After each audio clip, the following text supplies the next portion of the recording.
Hello, everyone, and welcome to the NBA Top Shot Weekly Tip-Off Show, brought to you by OTMNFT.com. My name is TJ Lasig. I'm one of the co-founders here at Own the Moment, and this is episode 41 of the podcast. This is the show where we update you on all the news and information you need heading into this week in NBA Top Shot. And as always, I'm joined by my co-founder, the man who took a break from crunching the numbers on the golf course to crunch the numbers of the upcoming Holo Icon drop. We've got Justin Herzig. Justin, how we doing? I'm doing well. I might have been crunching the numbers, but you were the one crushing those shots. TJ just put a whooping on me on the golf course today, playing the course that goes inside the Indianapolis Motor Speedway. One of the most difficult courses I've ever played, and TJ just made that course he did bad things in that course we can't talk about. Good idea to hesitate on whatever word choice you were thinking about using there. Justin and I are actually still in the same building right now. We're just in separate rooms, so hopefully you guys don't hear an echo or anything. But after spending a weekend in Indianapolis together, we thought that it was only fair to bring on the man who is typically behind the cameras, but we've got him on our screens for the entirety of the show tonight. We've got Mr. Jim Recupero, but better known as Producer Cupe. Cupe, what's going on? It's going great, man. I survived the weekend. I see the chat saying great to see that we survived the weekend. I'm crispy burnt though. My forehead is definitely in some pain. Getting in and out of the shower has brought the sunburn to life for sure. But yeah, the weekend in Indy, seeing the Indy 500 was awesome. Heck of a sporting event to be able to take in, and honestly, just a spectacle in and of itself. So that was a lot of fun, and I'm sure we'll get into a little bit of golf. I heard the recap from today's scores. Sounds like TJ found his game a little bit, which is fun to hear. Until the very last hole when I put the tee shot into the water, but yeah, maybe I just went full choke mode. Yeah, it was a good day. I mean, it was good. It was good. Yeah. So like starting off, so the race, it was an experience. I've been to NASCAR races before in Richmond. We have like 2 night races, so you get all the people watching and everything. We were first off amateurs by not bringing our entire cooler into the stadium. The group that was next to us was a family. They had a 12-year-old girl, and this was her 11th time going to the race. So literally, they just like brought her, her entire life. They brought an entire like bar and restaurant with them.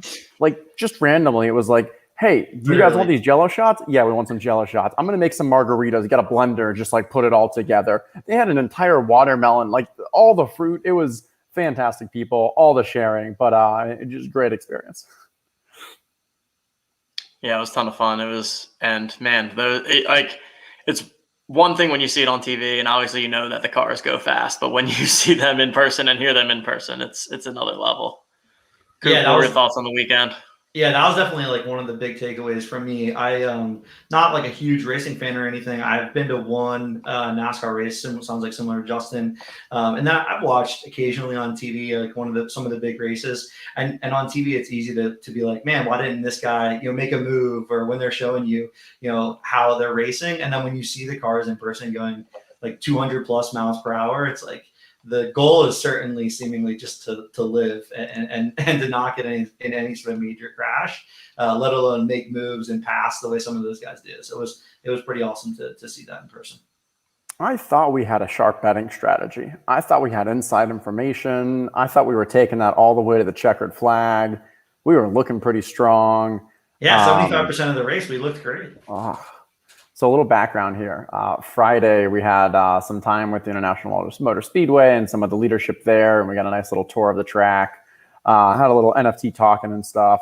But on the elevator down at the end, there's this a gaggle of girls, we'll call them.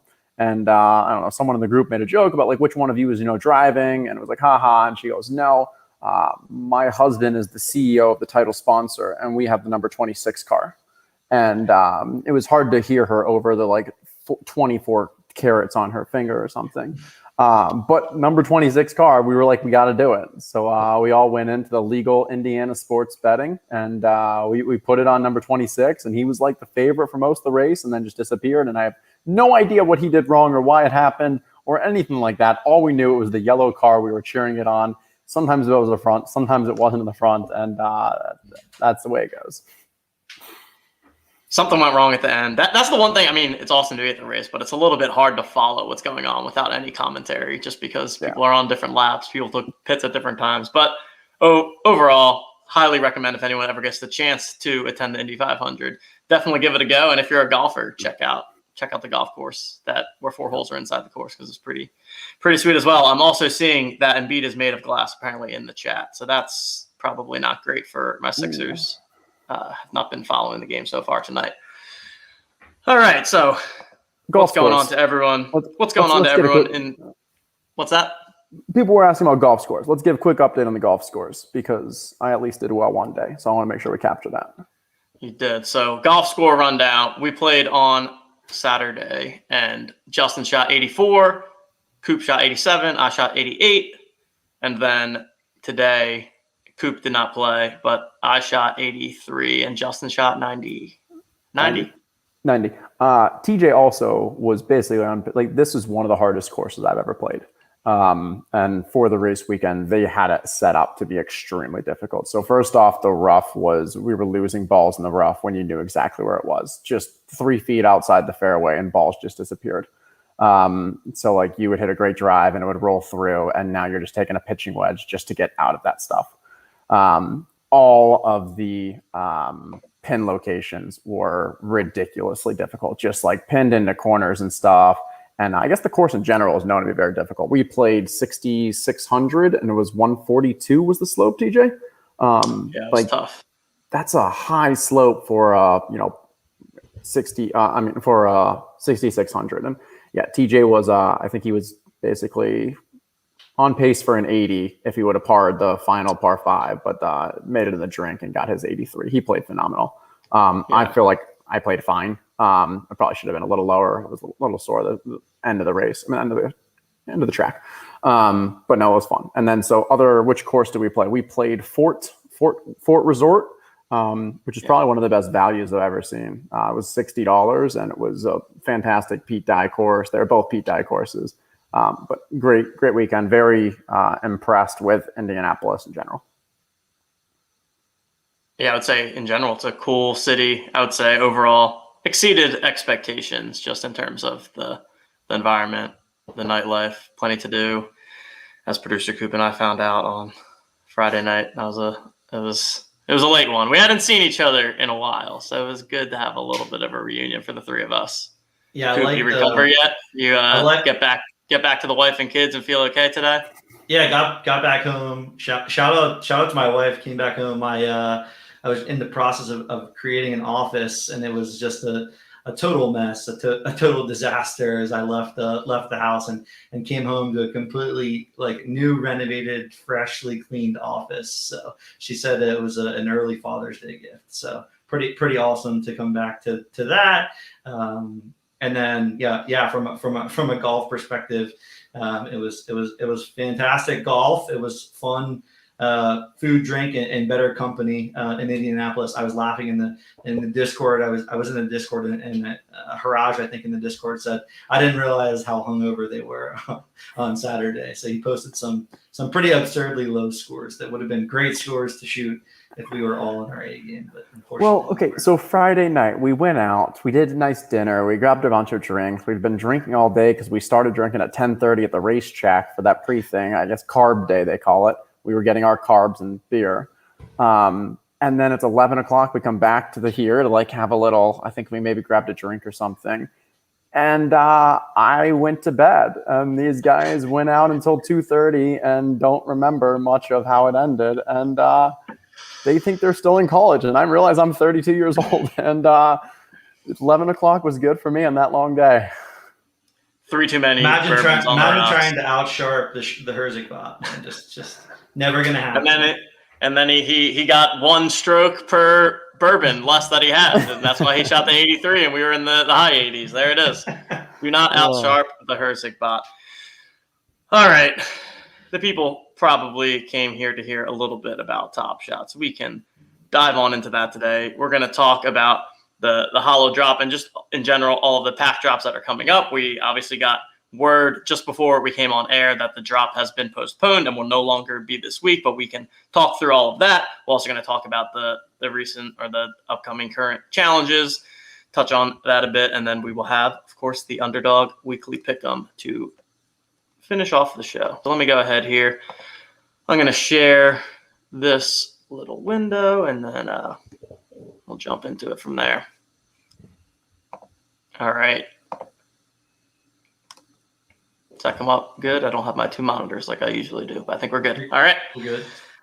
So first thing, just wanted to touch on the fact that, yes, the Holo Icon drop is delayed. We were originally expecting it to be this week. Now we found out that the MGLE Premium Rare pack drop is going to be next. That is also unlikely to be this week as well. So it looks like we'll be going this week without a pack drop, and then we'll have the MGLE sometime next week, and then maybe the Holo Icon to follow after that.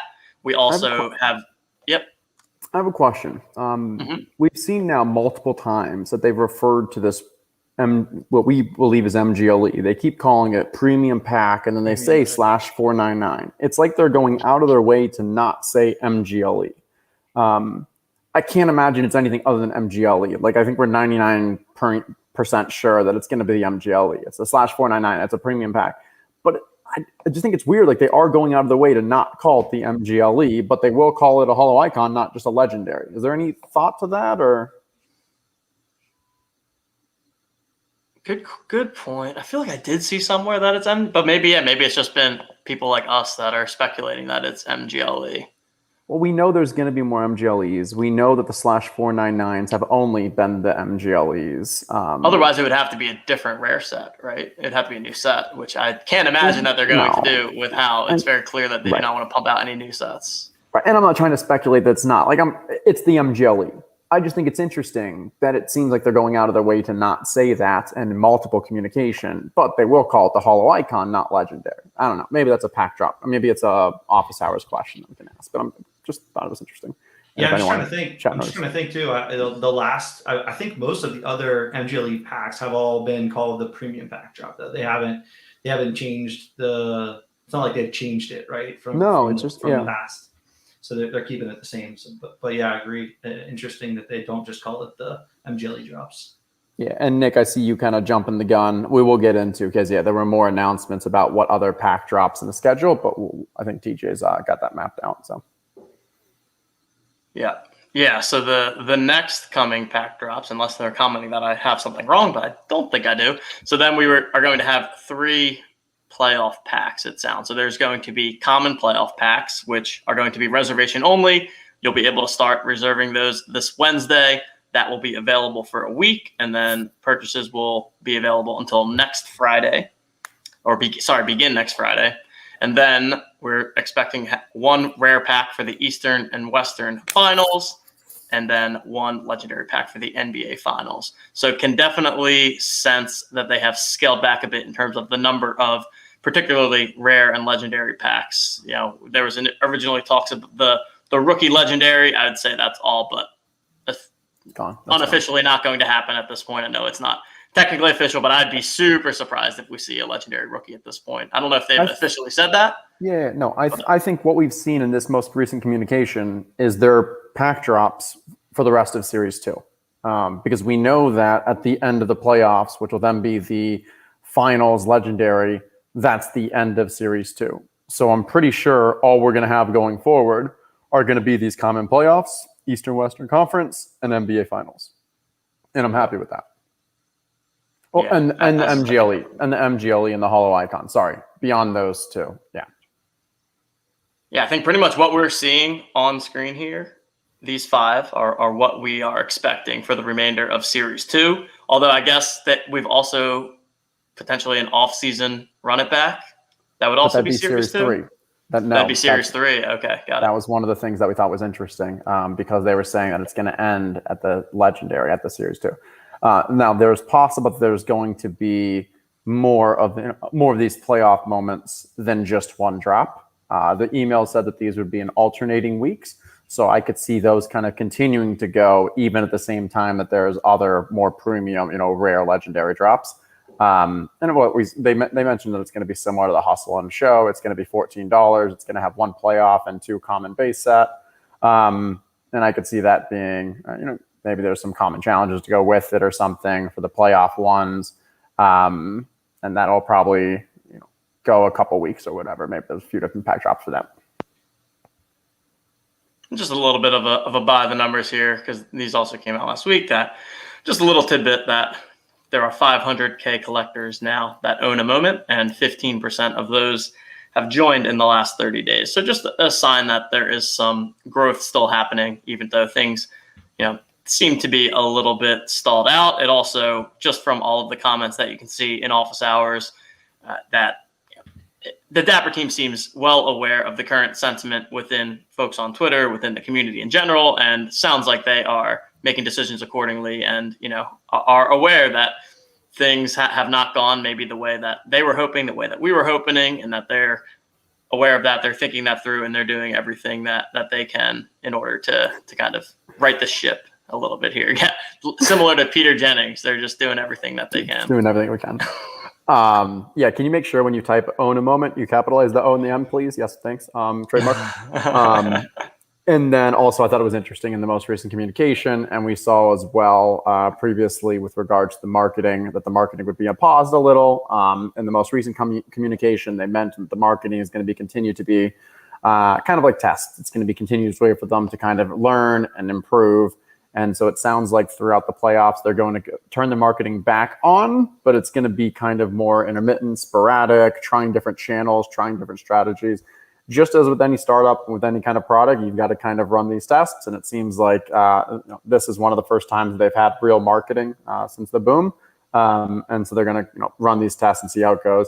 I think we know that they realized that the previous marketing had some issues with it, such as the marketing graphics and the videos were created back in February, March, and just kind of not updated. So when they were still touting the big LeBron sales from back in February, March, like obviously it was a bit tone deaf or ring hollow. But I think they realized that, hey, that was a mistake. They're gonna kind of improve and get better, do everything they can.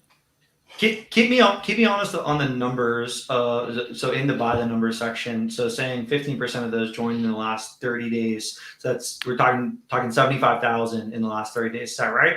And then I think, if I remember right, like initially when the boom was starting to sort of happen, come back 2+ months at this point, I think like wasn't the number of users around then 70,000 users about at that time? Just for some reason, those numbers are sticking out to me, and I was just thinking 75,000 in 30 days is a pretty nice number, I think. I think the challenge is that this is the first time that we're really getting numbers by users who own a moment. Right. Before, a lot of the numbers we've gotten are signups, and this shows that they've realized that to get true user user numbers, some companies use like average. Daily average users, monthly average users, MAUs, DAUs. Here, it seems like they're right now just going for collectors that own a moment. I think over time, they will probably want to swap a bit more to monthly or monthly active users, because yes, you can be a long-term collector, but like you still probably want to have a form of engagement for getting into packs or check challenges or showcase quests or whatever it is.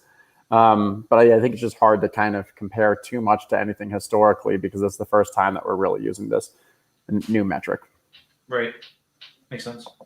I think a probably good question / comment from the chat here. Any idea how many of those 500K have bought a moment from the marketplace? I do not know the answer to that, but I think that's another good kind of next level down metric, right? Okay, if there's 500,000 people that own a moment, but how many accounts have actually gone into the marketplace and purchased one, as opposed to only getting moments from packs? I think that would be an interesting number, maybe one that we could pull together, but I definitely don't know that off the top of my head. Justin, I don't know if you've probably never looked at that either. No, I was thinking of a guess though.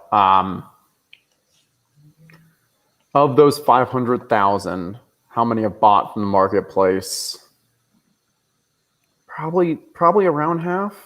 Probably in that 200, 250, 300. That's hard to say, but it's probably around that. I was trying to think back. Like, we know that we've seen 150 or so that have purchased. We could definitely track it, but I would guess it's around that kind of near half, maybe 40 to 50%. Yeah. And one more by the numbers here. We have 106 people watching and only 17 that have liked the stream. So by my math, that's about 90 people that are in the chat but have not hit the like button yet. So we could really quickly move those numbers up, I think, by the touch of a button. So if people want to go ahead and like the stream, we would very much appreciate it. Okay, and then the other thing that we know is coming up this week is that on Friday, Roham will be doing a Q&A in the office hours. So the same Friday office hours that they have, 1 p.m. Eastern time, Roham will be joining. So, and this was after he did an impromptu Q&A last week. So you can definitely, again, tell that they are aware of the sentiment. You can tell that they are aware that they want to up their communication in terms of getting direct exposure to Roham. I talked on the Friday Recap podcast about how they've hired 2 new positions in the comms department. So this is a good chance for anyone that has questions that they'd like to hear directly from the top. Friday will be the opportunity to do so. And I'm sure there's going to be some tough questions that get asked, and I'm excited to see what the answers are. And yeah, I'm definitely going to make it a point to tune in on Friday. Yeah. I know someone was asking, like, what country. I see Chris here is asking, like, do we know, like, what countries people are from? We don't have that information for Top Shot. I can give a little peek behind the curtain and say that for OTM NFT, which obviously isn't perfectly representative for Top Shot users, and there's probably some bias based off, the content we put out and everything. But we still see about 70% of our maybe users are accessing from the United States. Canada is actually second with around 10 to 15%. And then you have the world. So from what we're seeing, at least for OTM NFT, it's still a pretty strong US composition. There's still a lot outside of the United States, but that's the still primary demographic.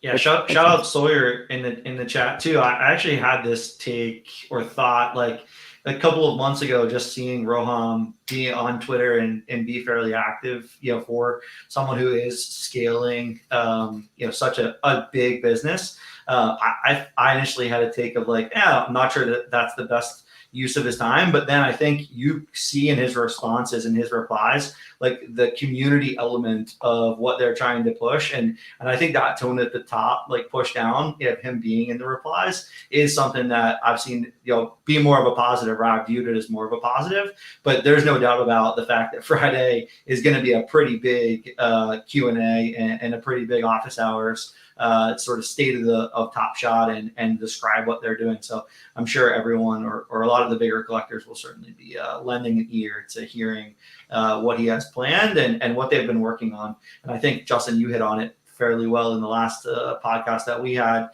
talking about the things that you need to get right to build sort of that foundation, and then starting to hopefully see some additional scale and additional activities that we all as collectors want to see happen. So hopefully that's coming sooner rather than later. Yeah, and that, and TJ, we were talking about it Wednesday, but when he had that late night, Discord session, like, we thought it went pretty well. Obviously he got a lot of the tough questions, and that came from the courtside chat, which is a bit more of a, I don't know if I guess it's a private channel. The way you get in is if you were in the whole previous 100 club, or kind of if you just give like good commentary, I guess referees can invite you, but they just try to keep it a bit more of a kind of not general feel. And so but they still really hit him with a lot of difficult questions. And from TJ and I were saying, like, overall though, I think it was fairly well received, his responses. Obviously he's not going to be able to solve things just by giving his answers right away, but I think the right things are happening. And one of the biggest immediate changes we've seen, I think at least, and I would say, is what with these roadmaps. And a lot of people have been clamoring them from the beginning.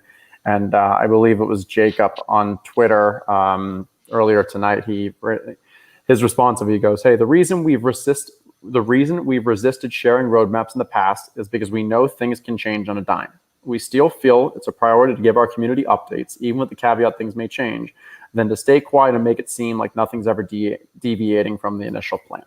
And so, I get that. Like, a startup doesn't know what it's doing in 3 months. It doesn't know what it's often doing more than that month. And so it makes sense why they were hesitant to really put out any form of a roadmap, because everything just changes so much for them. But I think this year they've realized the importance of really setting that out. And so what have they done in the finals? They're trying to, during the playoffs, make it as clear as possible. Hey, here's what this roadmap is. And yes, it's only a roadmap for the next maybe 2 months, but it's a helpful feedback. And I do believe going forward, they're going to continue to, within the best of their ability, put out these roadmaps. And what I think they've learned is that, no, they're not going to be able to say what moments they are and what highlights they are and maybe give some of the absolute specifics. But at the high level, I think that roadmap is much appreciated and very helpful, and gives people a bit more of a confidence in the kind of long-term lack of oversaturation product-wise. Shout out to the chat. We've got Canada, we've got Australia, New Zealand, Philippines, OTM worldwide. Love that. Really testing our understanding of geography these days. I know. Well, yeah, well, so one of them said Manila, and I googled that, centers. and it's in the Philippines. So that's you why had to Google that? I had to Google it. Yeah, I shouldn't have admitted that, but I did. Capital of the Philippines. So for any people out there, Manila. If you ever get a trivia question of what is the capital of the Philippines, Manila is the correct answer. So you've learned something today. All right. We had plans to talk about the Holo drop, and we still want to talk about it, even though it's been postponed. And I'm going to kick it over to Justin here. You know what? I'm just going to kick it over to you straight away and see how you want to approach this. Yeah, I think this will be good too, because I'm really interested to get some feedback from chat, because I want to make this honestly as much of a discussion as possible. We were kind of talking about this in the Discord earlier, and people were kind of asking, and we've seen people on Twitter asking, and someone will probably put it out, and that's fine. But that's what should we do with these OTM projections and expected value? Because what I was doing is just from an educational aspect. I spent earlier today kind of building out what I believe the projections are going to be, as this is before we knew the drop was. So if the drop was going to be this week, kind of just going around, doing the normal analysis to say like, okay, what do we believe with the challenges? We understand that the KD, the Joel Embiid, and the Luka are the challenge rewards, which are going to be highly sought after. What role should we play with kind of publishing those? And then the second corollary to it is, and what about expected value? We've been doing expected value from the very beginning. And some people say that it actually led to some of the rent seekers. I personally think like it wasn't that impactful, and it's more of just a kind of interesting nugget. And we're happy to kind of continue it. But I think the big one is the actual, those Holo Icon projections. We understand what happened with Cool Cats. Like, is there a significant risk of, if we put this out there, that it shapes the market? You can't say it moves the market because we don't have any actual baseline. But I definitely understand the idea that people see that and they're like, okay, this is what they should be. And that's not really what the point is, what they should be. It's what I expect them to. And part of the analysis that we're starting to see is like, I'm actually having to make the projections less than what they should be. And we're seeing that it doesn't align to market cap. It doesn't align to other moments out there. There's just people who are getting these and they are flipping them. So I'm actually having to put in like a 10 to 20% drop in what the market says they should be just because of these. And we saw the significant one what happened in the previous Holo drop, where they were 40 to 50% less than what the numbers came out, because I didn't include that human element. And we just saw people were like, oh, I got this. I just want to flip it as quickly as possible. TJ, Cupe, you guys are probably looking in the chat. What is the feelings here? What are the thoughts? And I'm curious to hear both of your guys' takes as well. Not surprising, given that it's the people watching us, but everyone says that they want you to keep posting them, publish them. More knowledge is better. Always put them out there. Don't apologize for, whatever. Don't apologize for having put them out.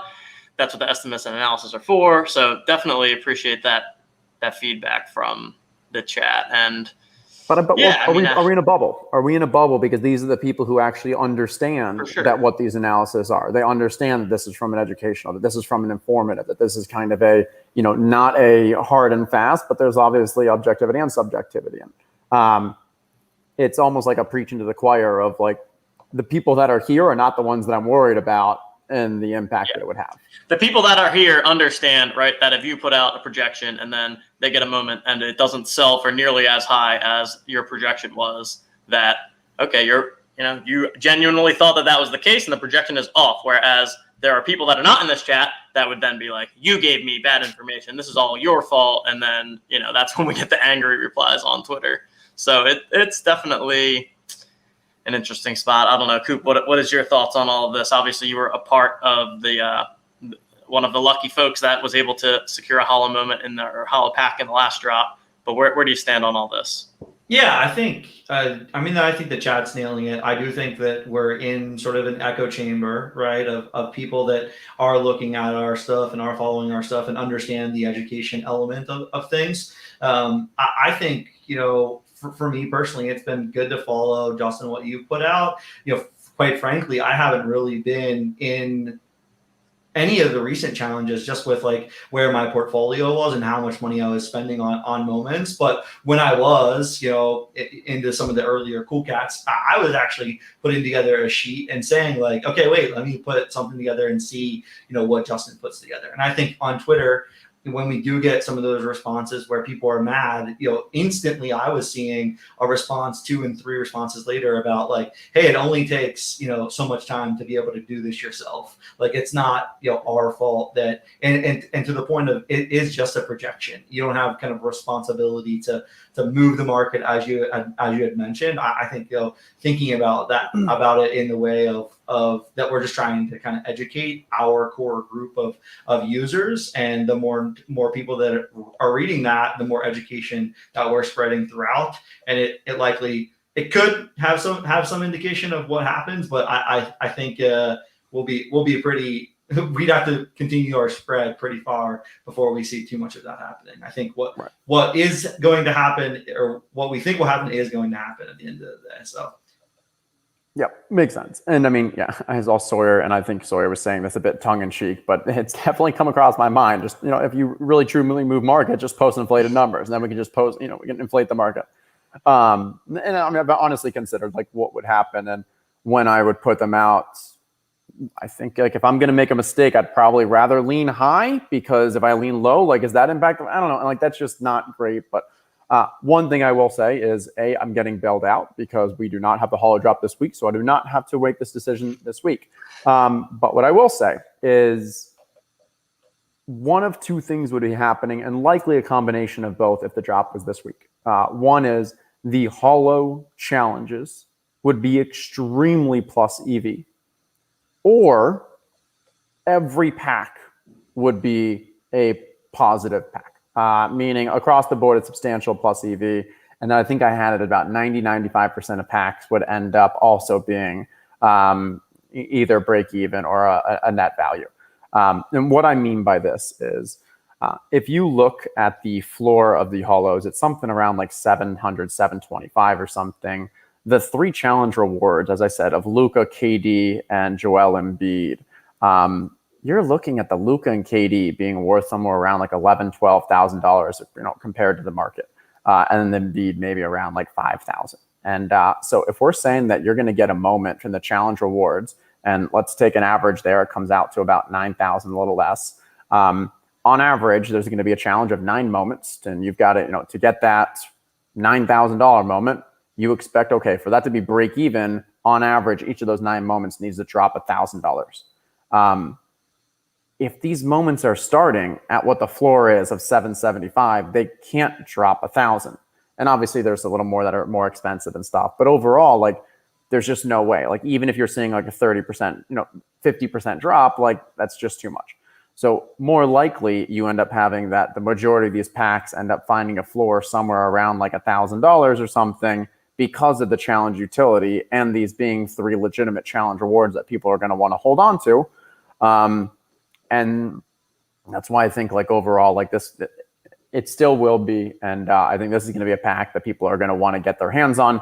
And then we'll see what happens with the challenge rewards and stuff, and how many actually complete them and all. And obviously we then get in the game of when do you sell, if you do sell, if you don't want to complete the challenge, blah, blah, blah. But it's going to be interesting.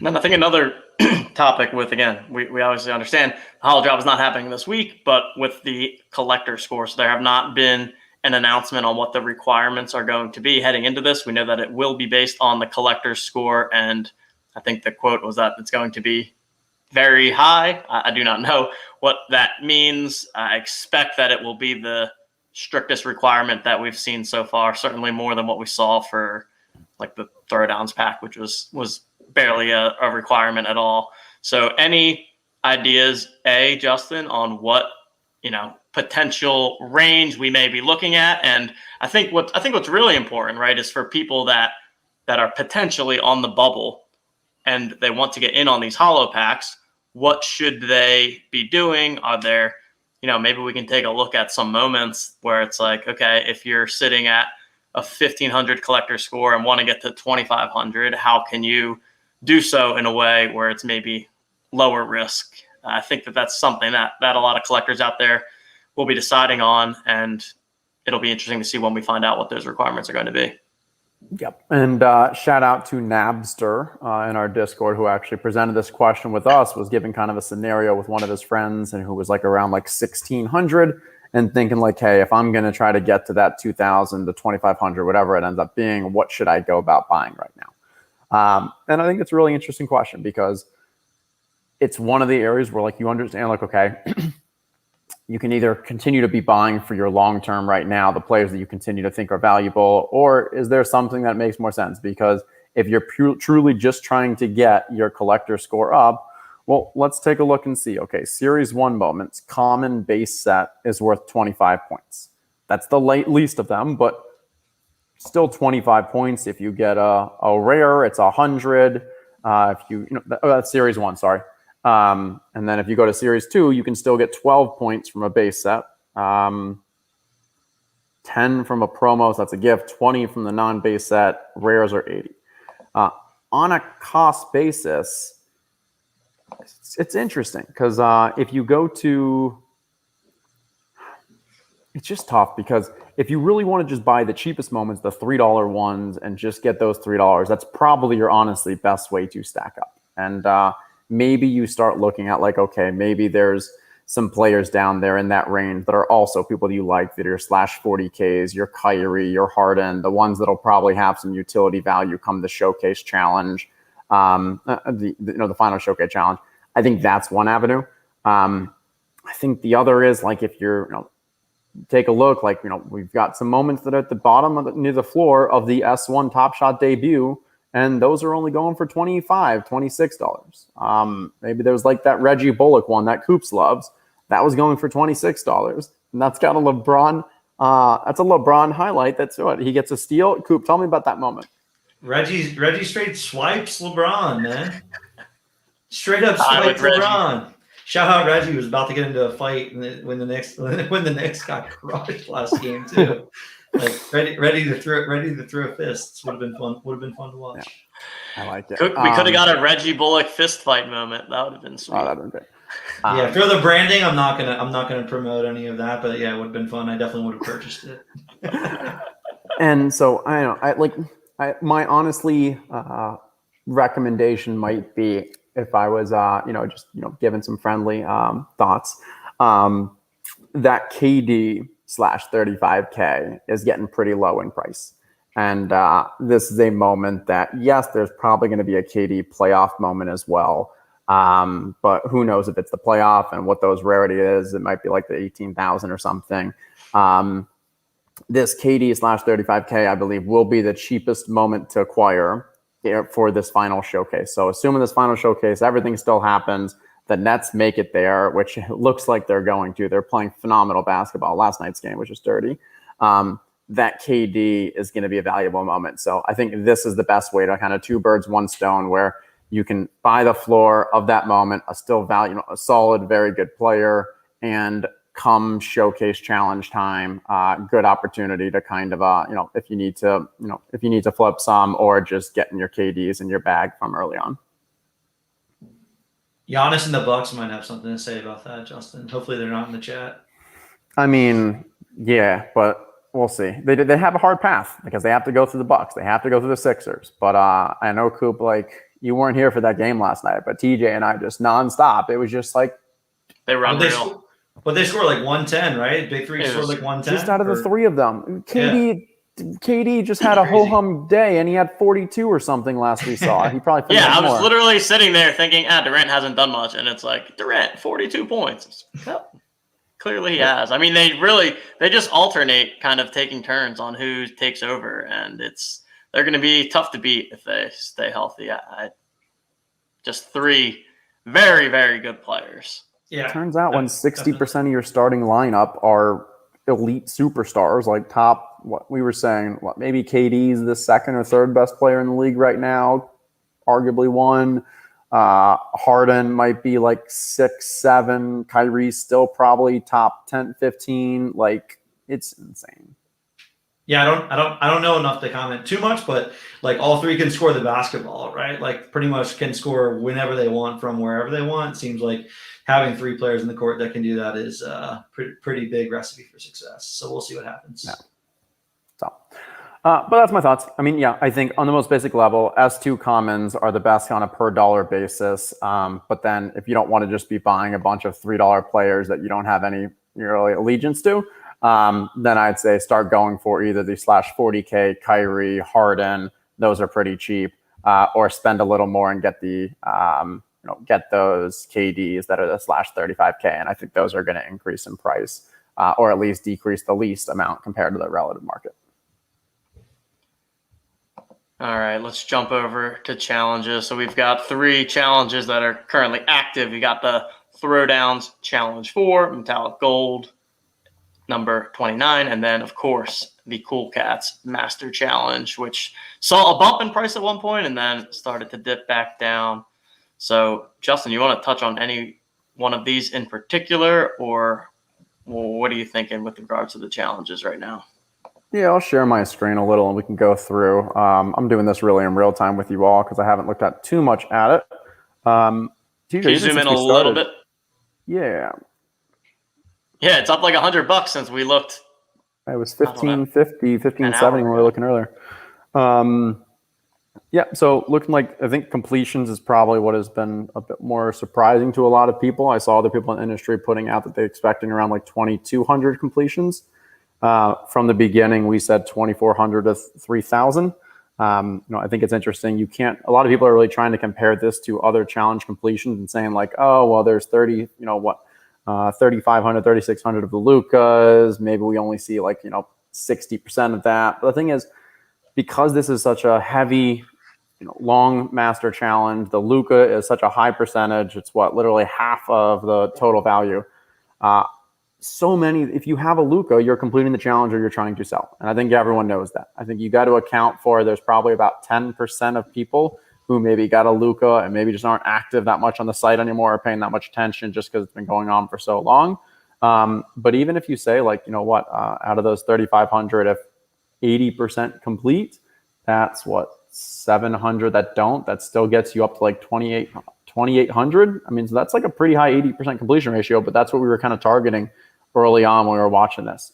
So not that surprising there from a value standpoint. We don't have a new update, but it's just kind of still hanging around. You got to monitor. The market hasn't actually substantially gone down since the most recent one, 24, 48 hours ago. Some people are even saying you're seeing some of the market actually, the floor is going up a little.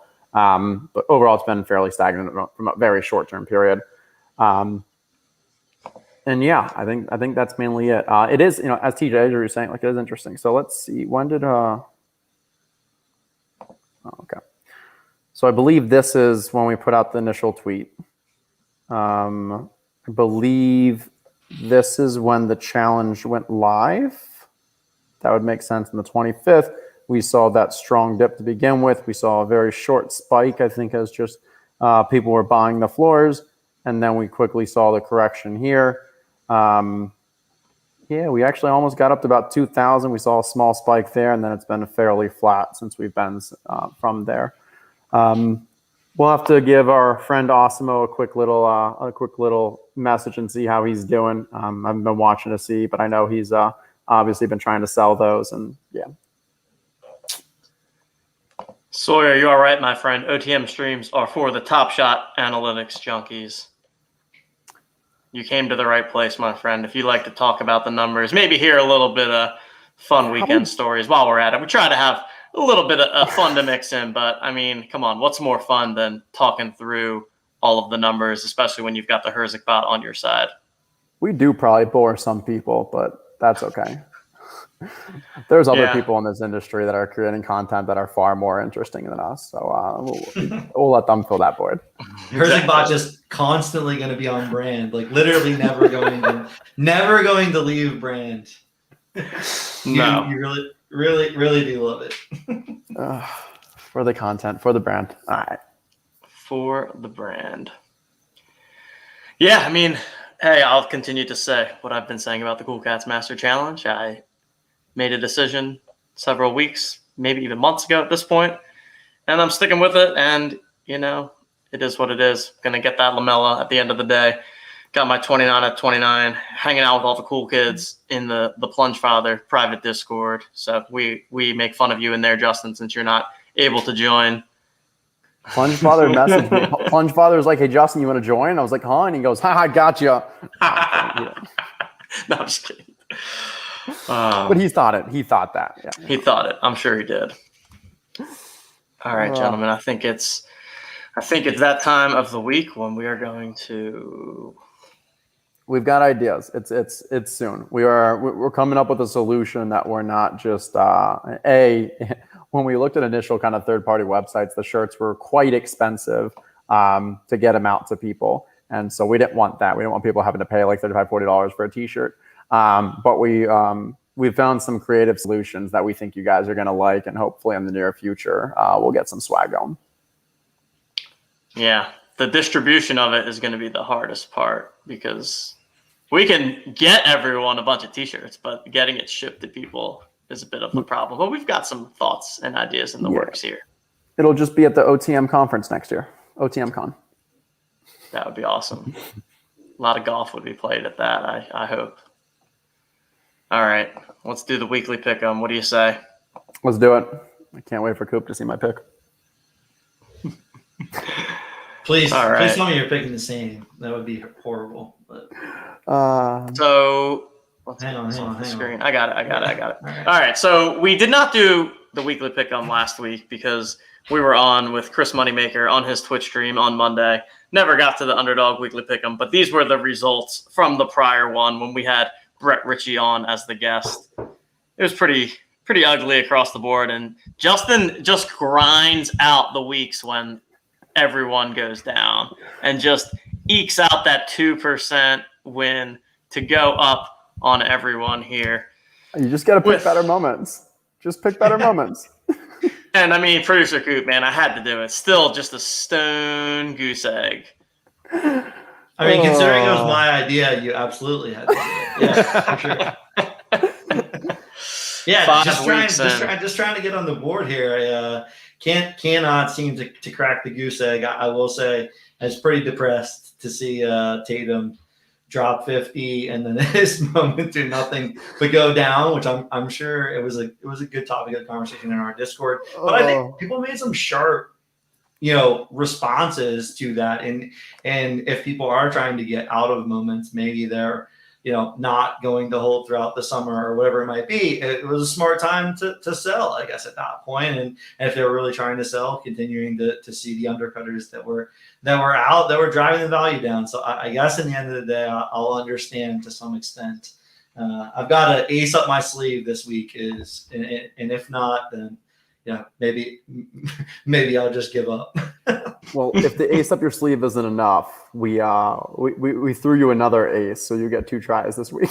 Well, no, I said that, but then he didn't give me a second pick. He's too stubborn. I only wanted 1 pick here, guys. I put his face twice because I said, "Hey, man, you got 0. We'll give you 2. We'll give you 2 swings at it," but he just refused to pick on behalf of the guests. So.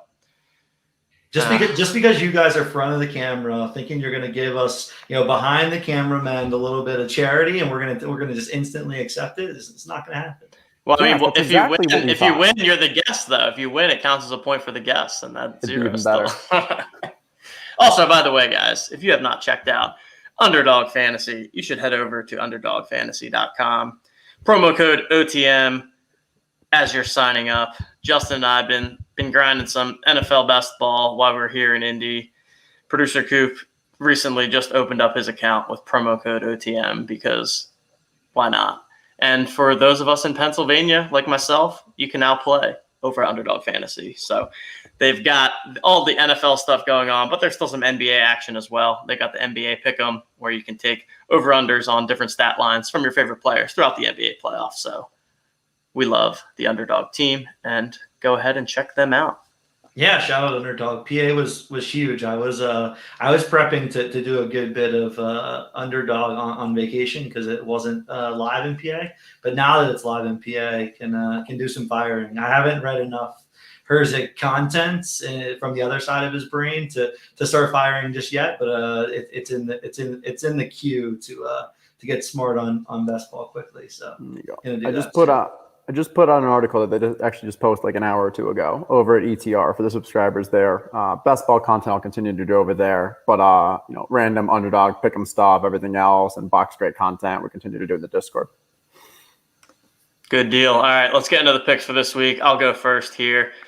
We talked about it. We were watching the Nets yesterday, and my goodness, Kyrie was just on. It's actually so funny because I went and I'm like, oh, I want the Durant, and we can't pick a Durant because there's no Durant Series 1 base. So I was like, okay, I guess I'm not taking Durant. Had to go with the number 2 man, Kyrie Irving. Just think that the Nets are going to number continue 2 to fire.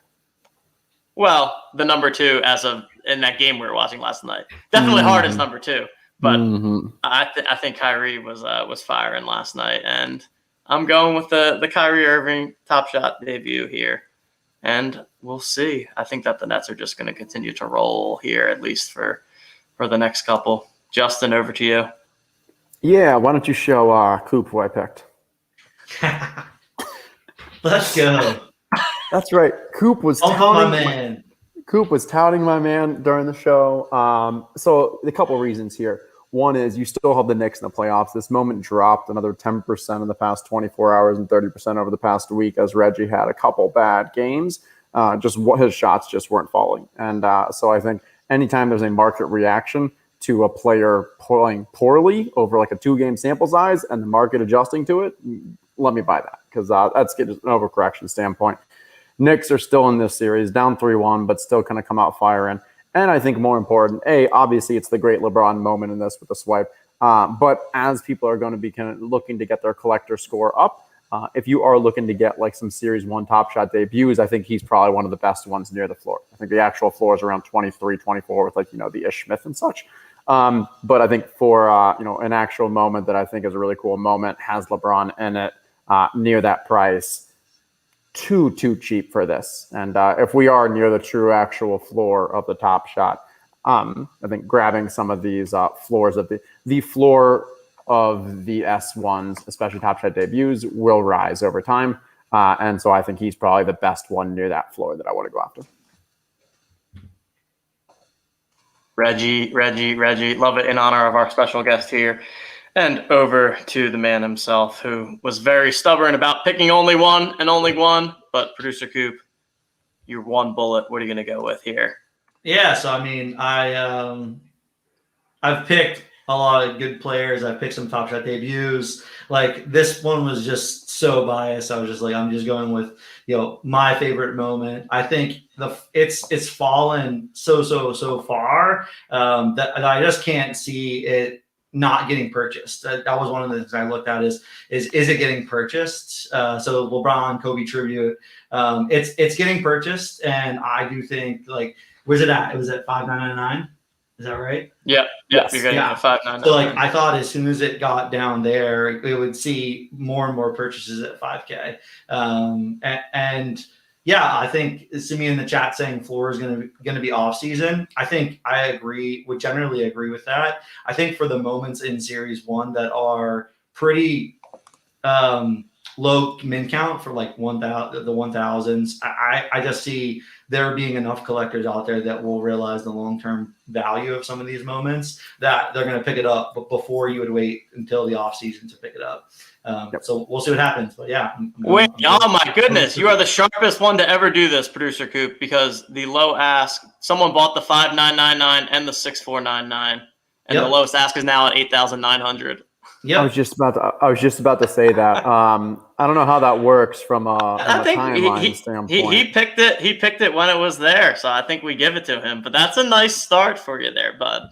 I was going to say, so I think there's some really sharp aspects to it too, because I think you had a helped floor as well. Because what I was seeing is that if that dropped down to like 4,500 or whatever around there, people are going to start buying with credit cards, and it's in credit card territory. So you don't want to drop in that much, but I think that was helped. And then, yes, there was only, TJ and I were talking about this right before the show. There were just those 2 floor ones.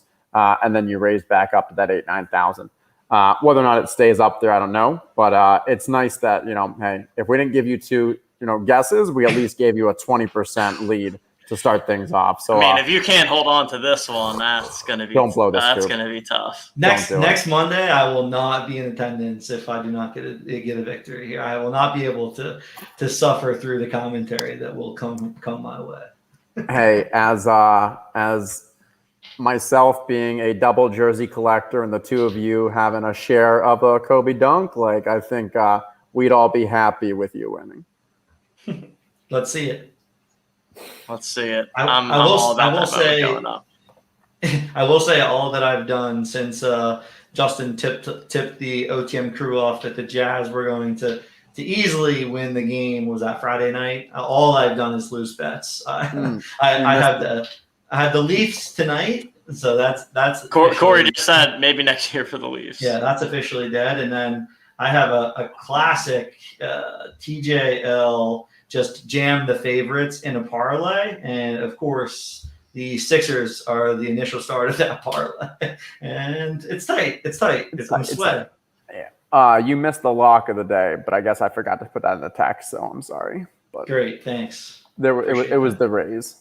Rays were playing the Yankees. Now winning 16 of 17. That was a 50% mega boost on the bet, so I had to take it. But there's nothing like getting together with some friends and just firing off some sports bets and just sitting back, having a few drinks and taking in sports. We went to that random sports book. Like, it's just on the side of the road. It's just kind of like a bar, and you just go in and watch games. It was pretty cool. I think we're going to start seeing, I was talking about when I was in Australia, you had a whole bunch of those, just bars that you walk up to the bar and they have the machines, and that was just kind of pretty standard.